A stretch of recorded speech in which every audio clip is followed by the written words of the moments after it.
What's good, YouTube? Welcome back to the channel. Today's video is all about side decking. What is a side deck? How do you build a side deck? How do you use a side deck? A side deck is a set of up to 15 cards that you can use to update your deck in between games. This could be main deck cards, this could be extra deck cards. In some ways, the side deck can be used to completely shift your strategy. Other times it can be used to just slightly give your deck a little bit better of a chance. Some special notes about the side deck. For most tournament policy, you will have to have the color of your side deck match your main deck. Even though you can put extra deck cards into your side deck, the sleeve on your side deck cards must match your main deck. Now that we've gone over what a side deck is, let's talk about how to build a side deck. When it comes to building your side deck, there's a couple different kinds of cards you can put into your side deck. One example are just cards that are generically good across different matchups that maybe just aren't quite good enough to make it into your main deck. Another example of a side deck card are silver bullet cards that are designed specifically to stop a specific strategy. So for example, my Dogran, the Mad Flame Kaiju, is an example of a silver bullet card that I put in specifically to go against Lunalight. And then you can also put in cards that are exclusively good going first or going second. So one example of a card that's really good going first or second is Triple Tactics Talent. But a card that's usually only good going second would be a card like Dark Ruler No More. One thing that you want your side deck to be able to do is cover the weaknesses of your main deck or cover the weaknesses of your opponent's deck. So one of the best things to do to start trying to build your side deck is to identify what the best strategies currently are in the format. So for my regionals experience, I was expecting a lot of Mitsurugi, a lot of Yummy, a lot of branded Draco Tail, some branded, and then potentially some Raizio combos or some Lunalight cards as well. Hopefully my side deck accurately reflects being paired against those different kinds of strategies. My main deck has cards in it that are good for both going first and second. That is because I want to win game one. So even though I have cards that are only really good going second, like Mulcharmy Fualas, I think it's worth running the risk of drawing these even if I win the die roll, especially given the fact that I should only be winning the die roll about 50% of the time anyway. And understanding cards that are in your main deck is kind of the key to understanding how you want to build your side deck. So when I go first, I have Mulcharmy Fualas in my main deck, but I don't necessarily consider it a brick when going first. That is because I'm also on cards like Fossil Dig.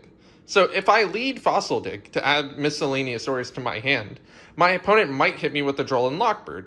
That mostly ends my turn, however I can still set up the board wipe and leave my field with 0 cards, allowing me to activate Fualas from my hand. That isn't something I want to do when I'm guaranteed to go first after siding. However, it is something that I like to do if I'm going first in game one. When you build your deck, you want to identify sort of what these cards are that are either only good going first, only good going second, or maybe just don't do enough going first or going second. So, for example, Mulcharmy Fualas is a card I would never keep in if I know that I'm going first.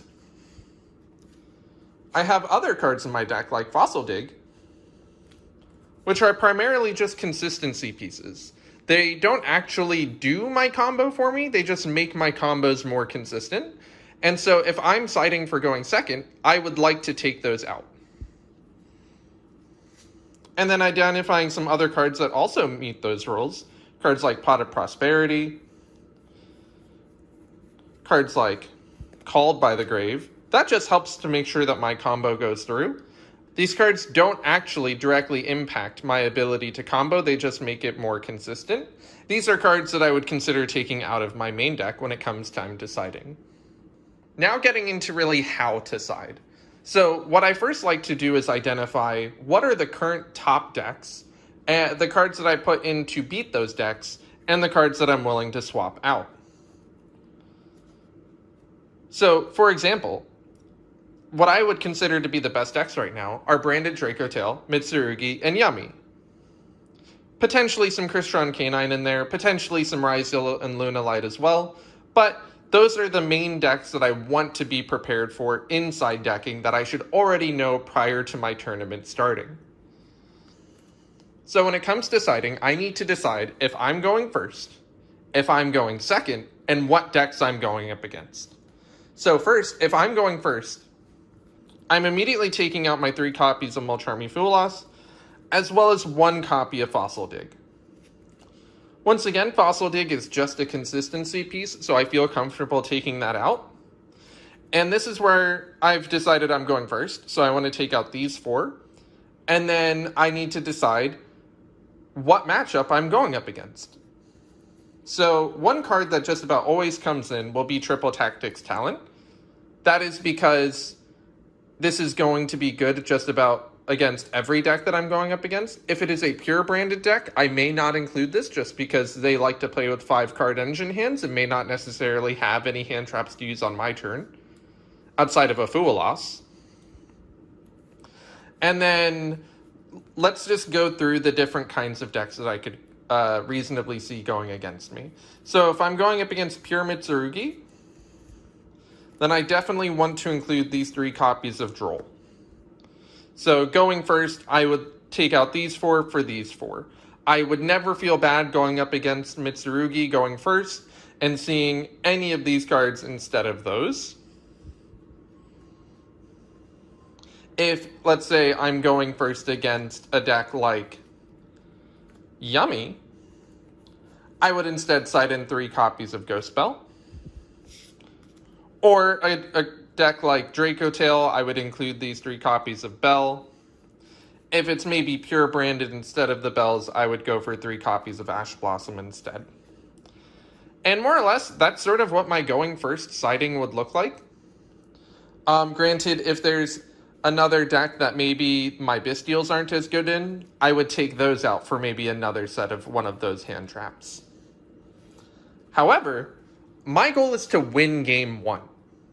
So most of the time, I should be expecting to be going second into game 2. Now, going second into game 2, I'm always keeping in these 3 Foolosses just about against every matchup. I might consider taking them out if I'm going up against pure Mitsurugi, but most of the time I think it's fair to say that we would keep these in. And instead, the kind of cards I want to take out from my deck are green cards. That is generally how I like to end up saying it, is I want to be taking out the cards that will not be doing anything against my opponent comboing off. So taking out green cards for hand traps is just about always how I like to see it. So once again, going through the different matchups, if I'm going against Mitsurugi or Mitsurugi Yummy, I'm of course going to be throwing in those 3 Drolls. I'm going to be siding in the Bells, because Bell can both negate cards like Yummy Surprise, as well as things like the Mitsurugi Mirror to summon, or the Mitsurugi Mirror to ritual summon. It negates any of the Mitsurugi ritual monsters from when they're tributed. I think Bell is just very good this format, and so I would typically side in to these 6. If you notice, there's only 5 here. That is because I need to further identify another card that is not good into the matchup going second. And for me, that always meant taking out 1 Fire King Sanctuary. Once again, I'm only really hitting consistency here. I still have 2 more. It's not like I lose the ability to play the card, but just want to drop the consistency just a little bit to replace it with more powerful cards. Now, if I'm going up against something like Branded Dracotail, I would most likely not side in the Drolls, and instead I would side in these 3 Ashes. And then for some decks that all of my hand traps were good against, so for example, Crystron Canine, I would side in the 3 Drolls and take out the 3 Bystials. And that was generally my siding pattern throughout the entire tournament experience. If you notice, There's only really 9 cards that I'm consistently siding in or out. We can say 10 with the Triple Tactics talent.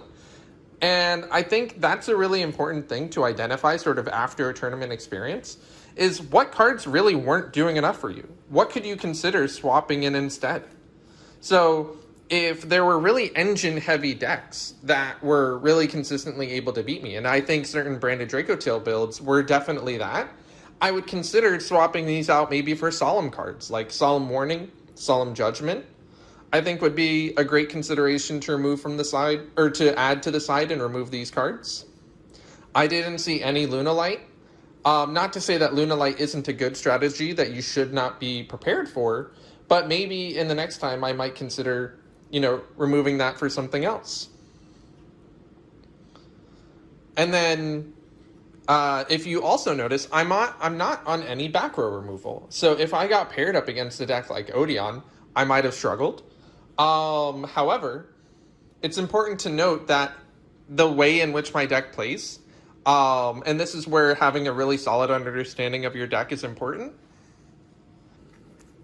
Thanks to cards like Kirin and Megalo, I have access potentially to a turn 0 board wipe.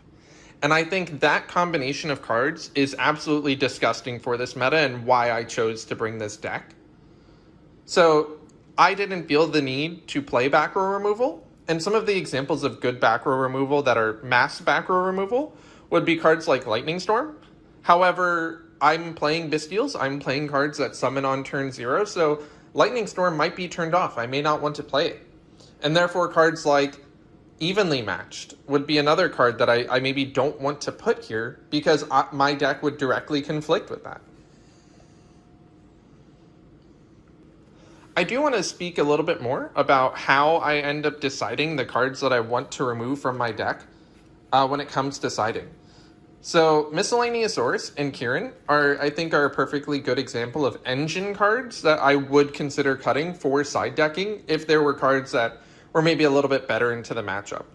Or I could never cut Miscellaneousaurus without also cutting the Kirin most of the time, just because Kirin is my bridge into Miscellaneousaurus to set up the board wipe. So if I'm going second, I think it is worth considering cutting these. However, I made the determination that I want to keep him in for going second because I can lead my turn discarding Miscellaneousaurus and then banishing it to special summon Jurak Megalo from my deck. Now, I can summon that Megalo in attack position. So far, this is playing through any of the cards like Droll and Lockbird, it might bait an Ash Blossom from my opponent. Those are all cards I want to get out of my opponent's hands or potentially play around when going second. And so that's why I think it's worth keeping Miscellaneousaurus in. Really only leaving Kirin as the option as a card that I may want to cut. However, giving myself the ability to bridge from Kirin to Miscellaneousaurus to Jurak Megalo felt too good to remove for this specific deck. Overall, I hope this video was helpful in determining how you want to side deck, what cards you end up choosing to remove from your main deck, and overall just helps with your side decking experience. Let me know what you think in the comment section down below. Remember to like and subscribe, and have a great rest of your day.